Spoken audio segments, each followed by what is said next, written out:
Anda dapat menyimak siaran TVRI Sumatera Selatan melalui aplikasi TVRI Klik atau UCTV. Atau bagi Anda pengguna parabola, Anda dapat mengarahkan antena parabola Anda ke satelit Telkom 4 atau Merah Putih. Dan saudara, inilah Sumatera Selatan hari ini selengkapnya. Saudara, penemuan 10 ton minyak jenis Pertalite ilegal oleh Polres Tebo Jambi di Desa Dayung, Kabupaten Musi Banyuasin akan ditindaklanjuti Polres Muba.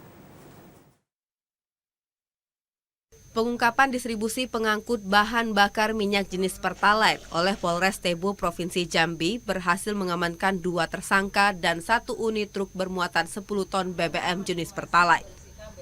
Dari hasil pemeriksaan, tersangka mengaku asal minyak dari Desa Dayung, Kecamatan Batang Harileko, Kabupaten Musi Banyuasin.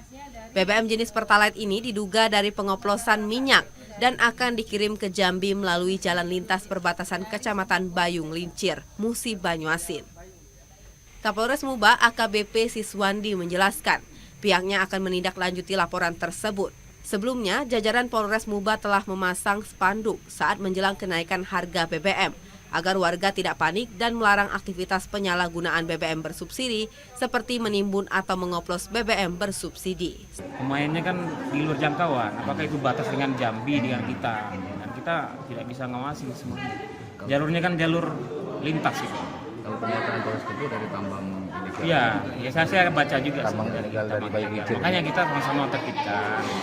Kalau kita utamakan penegakan hukum, itu lebih banyak lagi dampaknya. Ya, makanya kita lagi pendekatan nih, Pak Kapolda juga sambil menunggu permen. Pihak-pihak yang tidak bertanggung jawab dalam hal ini persorangan atau perusahaan yang menyalahgunakan BBM subsidi, kita akan lakukan tindakan yang tegas sesuai dengan aturan. Jajaran Polres Muba juga melakukan patroli serta monitoring situasi dan kondisi di SPBU pasca kenaikan BBM, juga pengawasan pengangkutan minyak ilegal. Dari Musi Banyuasin, Iwan Arianto, TVRI Sumatera Selatan melaporkan.